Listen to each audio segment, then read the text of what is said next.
technically, the Constitution does not really allow your company, of which you are a worker of that company. You are a Filipino who has allowed to abuse our country. And you are an active participant of that. Ayan ang mahirap. In the name of the Holy Grail of press freedom. Yan ang totoo talaga niya. Thank you, Pia. Next question, Ms. Rose Novenario. Sumobra kayo. I am now explaining even with your article. Find a way dapat masabi ka ng totoo nag-intervene kami. I'll give it to you. And if you can find, I will ask Bong to resign tomorrow. Work on it tonight. Let me know tomorrow and I will fire him. If he did intervene, even for one word. Kasi kayo, tignan ninyo yung article ninyo. Maligaya kayong kawain nyo sa kapwa-tao ninyo yan araw-araw. Just because you have the power of, press freedom. The issue here is not press freedom.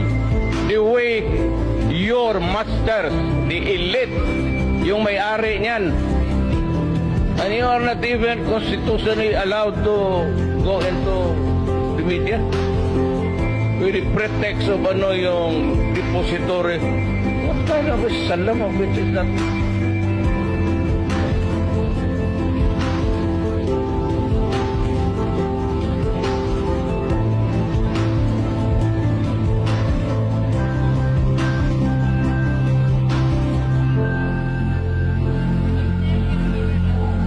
Pati ako ilang.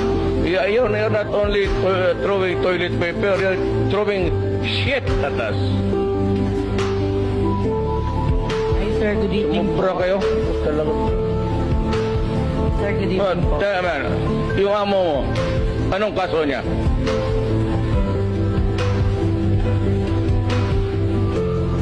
Why do you do research about people? Why don't you research about your own company you're working with?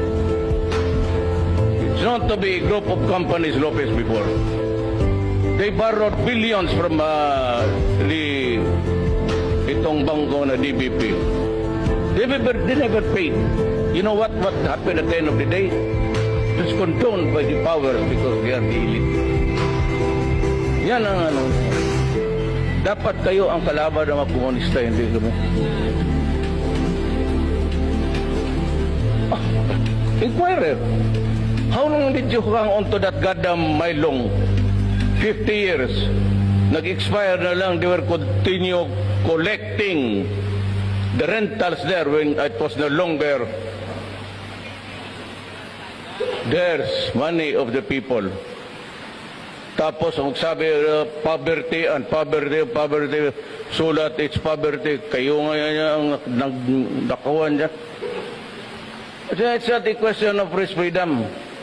It's a question of abuse and protection by the elite of this country to hold the power. It's about time that kayong mga mayaman, putang ina, huminto kayo, kakaabuso ninyo. Ginagamit na yung media pamakalin niyo kayo nga inquiry, yung pala magnanakaw kayo. Ito naman si Hinares from a billion taxes. Why don't you trace that up? Pagdating kay Hinares, naging 8 million na lang. Kaya sabihin ko kay sa BIR, ipakuha ko nga. Karami yung skeleton in the closets. It can contain almost 1,000 warehouses. Ms. Rose. Bastusan. Bastusan tayo. Pero kayong mga yaman, hindi kayo makakalamang sa amin. Wala kayong makuha sa amin. Tignan ninyo, one of these days I'll file a plunder case. Pag pinayag ko plunder case, you will go to jail without a bail. Tignan ninyo. Gago kayo. Yung inyong mga reporter, they will be allowed to criticize us. But you go to jail for your crime. Or crime. Pero kayo, you continue being employed. Hindi namin ipasira. Hindi ko ipasira yan. Bakit ko ipasira?